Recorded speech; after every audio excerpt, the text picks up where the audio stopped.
We're with Governor Corbett in his beautiful governor's residence here in Harrisburg, a rainy Harrisburg on this Sunday afternoon. Governor, thank you very much for joining us. We deeply appreciate that. We're intrigued by the parallels politically and economically and employment-wise between Washington State and here in Pennsylvania. For starters, you were a longtime Republican Attorney General here in Pennsylvania. Rob McKenna is currently leading handily in the polls to beat Jay Inslee for the governor's office in Olympia, Washington.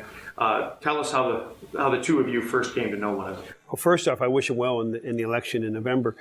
We actually met the first time, I believe, was in Seattle when I went there for a Republican Attorney General's conference to be introduced to people who support Republican Attorneys General back in 2003 or 2004. And Rob was running at that time for Attorney General. Now, there's no question that jobs and the economy and basically handling the whole education mess across the country is some of the jobs number one for governors. There, he's clearly running on we have to make tough decisions, but education should be one of the last things that has to go. The average Pennsylvanian is just over $9,000 in debt if you take per capita breakdown. Washington's just over $4,000, but of course they have just half the population. So the question is, when you were faced with this mammoth deficit, as he will be if he takes office in Washington, the decisions have to be just so excruciatingly tough. Does it make you ever lose sleep? It does. I mean, they're very difficult decisions. They're decisions nobody should ever have to make, nor do we want to make them. But we have to balance a budget. That's one thing that most states, I think all states, have a requirement for a balanced budget in there. Federal government doesn't do that. And as a result, you can only spend that which you bring in. So you have choices. You can raise taxes to continue to spend at the level that the spending was going on before, or you can reduce the spending. In the last year and a half, 2 years of the prior administration, they took federal money, put it into the budget that they knew was one-time money. It was a stimulus money, passed it along particularly to K through 12 and somewhat to higher education, told them don't count on this money in the future. Most of the school districts did. The state system, we have two systems here, the state system of higher education and then state-related, it's Pitt, Penn State, Temple, and Lincoln, that depended on that money, continue to count on that money coming in, and we don't have it. Speaking of those tough decisions, 25, 30 years ago, long before you even dreamt perhaps of being Attorney General and back in the state of Washington, the logging industry was booming. Environmentalists came out and said the spotted owl comes first. Thousands and thousands of jobs were lost. The rough parallel here is big steel. Back in the 80s, you know that, being from around Pittsburgh, as steel mills began closing and people began losing their jobs, and it just became an economic reality where governors of these two respective states had to make really tough decisions. Then we have a former vice president of a union, total blue-collar, African-American. He ought to, frankly, be in one of your campaign ads, perhaps, because this is what he told us this morning about Governor Tom Corbett's first 15 months in office. I used to be vice president of a union, right? Until we went in strike. And the unions, the boss is getting paid. Meanwhile, we're holding picket signs up. We're losing money. Now, dare I say that in front of union people? Yes, I do say that. I am a conservative. He balanced the budget, right? Right. But he didn't cut far enough. Cut some of the social programs, let people do for themselves, get out and do what they want to do. 65 years old, self-described blue-collar hardcore, grew up in Susquehanna Township. He's been in Harrisburg for 15 years. We were stunned. What do you make of that film? I'm not stunned that may be the sentiment of people that are out there. And I'm not even surprised, depending upon the union that you're talking about, that somebody would say like that. I know some unions that would not be the case. We have reduced the social service side tremendously. But we do have commitments to the people that we have to make, and they're dependent, and we're trying to reduce that dependency. One of the things that we're trying to do is put those people back to work. How do you put them back to work? One, you grow the jobs in Pennsylvania. You grow the economy of Pennsylvania. And the practices and decisions we've made, policy decisions I've made, are aimed at increasing the jobs, keeping our taxes down. We're still, in fact, reducing some of our taxes, not taxing a new industry that is here in Pennsylvania, the natural gas industry, with our Marcellus shale that's making a lot of jobs in Pennsylvania, and hoping that those jobs come back. But at the same time, training our workforce differently. We are making a great effort working with our workforce investment boards to determine what are the jobs of the 21st century and start the training both in higher education and in technical training for the 21st century, not for the 20th century. Now, Governor, assuming you'll be running for re-election in a couple of years, that's a fair assumption probably, right? Yeah. There is a lady from Long Island, New York, right? She's a teacher, and she has concerns about the budget cuts that you've been forced to make in education. She wonders, though, if you've gone a little too far. Her name's Debbie Mendiola, and we thought we'd share her question. My son does attend public school here. I do feel that there is more that could be done.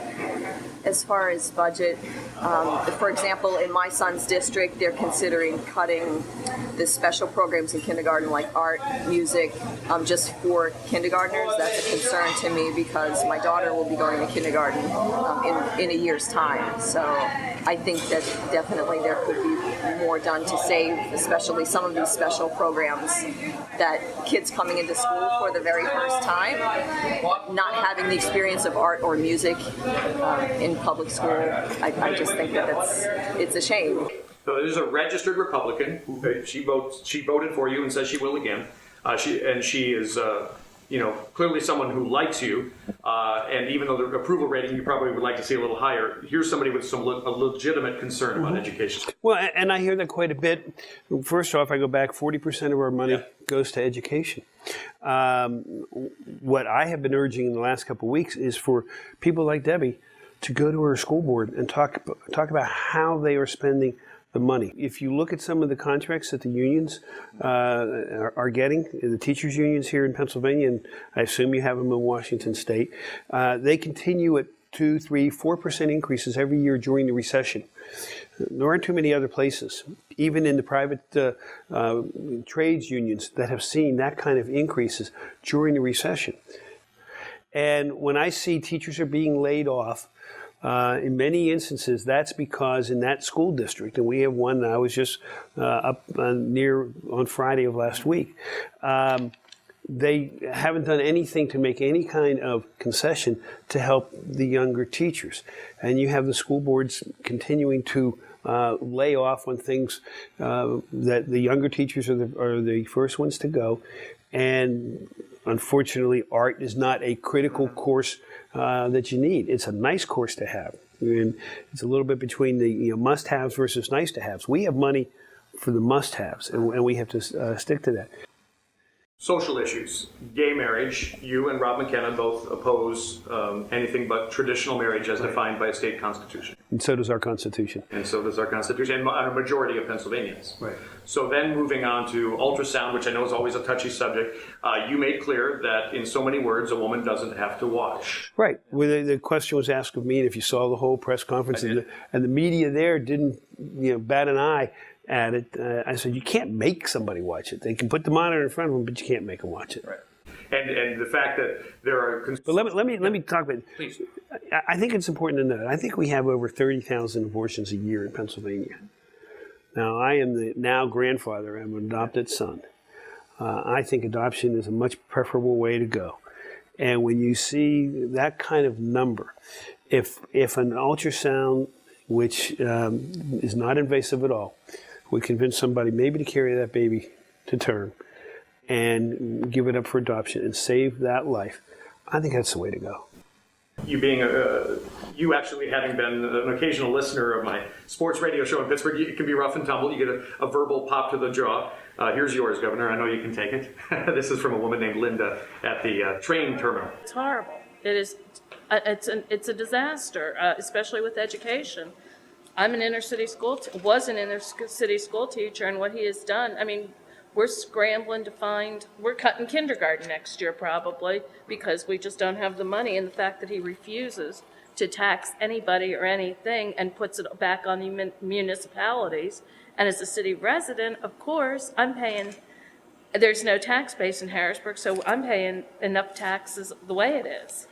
Devil's advocate might say, Linda, that he ran on balancing the budget and he's merely fulfilling his promise. But he is not balancing the budget. That's the problem. He's just cut with no balance of the budget.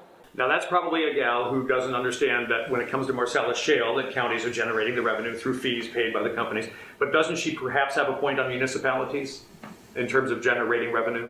Well, no, I think she has her facts totally in error. Sure. One, we have balanced the budget. We have a requirement to balance the budget. Number two, the decisions, we have a certain amount of money that we can give the school districts. We reduced the basic education funding formula. There were 4 categories. Basic education funding formula was one. We reduced that last year by the federal amount that was gone.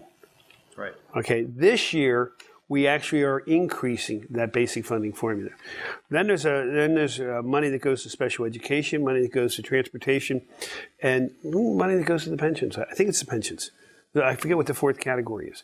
We don't have all the money to cover all of that. So what we've said is, instead of keeping those 4 columns as separate silos, we're going to give them a lump sum and allow the school districts to, oh my goodness, be responsible and accountable and manage that money. If they can save money in transportation, they can move it over to kindergarten and to art classes. But they have to manage. And so what we have said is, I don't draft the contracts. The state doesn't draft them. They don't make the decisions on whether to build new buildings or anything like that. We just supply money, but we have no control over the accountability.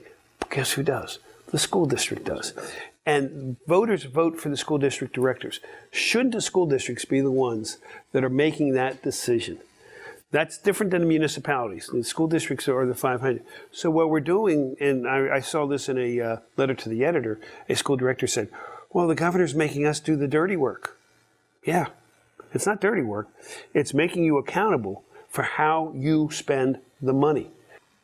Barring the unforeseen, Mitt Romney will emerge as the Republican nominee. His closest rival through most of the campaign, Rick Santorum. Are you disappointed the former Pennsylvania senator didn't pose a stronger test for Governor Romney? Well, I have known Rick for a long time, since before he ran for Congress. And the one thing I learned about Rick is he's not somebody that you underestimate. But I did not come out and endorse him. Out of respect for him, I did not come out and endorse Governor Romney. That was out of respect. Well, this is a Pennsylvania candidate, and I just said I'm going to stay out of it. I'll stay neutral. That's the best I got out of either one. When Rick stepped out, then I went to Governor Romney. Can he beat President Obama? I think it's possible. This is a very interesting election year. The economy, if you remember in 1992, it was all about the economy. Yeah. It's all about the economy Isn't again. it always about the economy? Well, but sometimes more so than others. In 1992, remember the phrase that the Clinton administration put out there was, it's the economy, stupid. Well, you're right. James Carville. Right. It is the economy again. And where are we in this economy? And where we are is the governor's residence here in Harrisburg, Pennsylvania, with Governor Tom Corbett. Thank you very much. Thanks. I really appreciate it.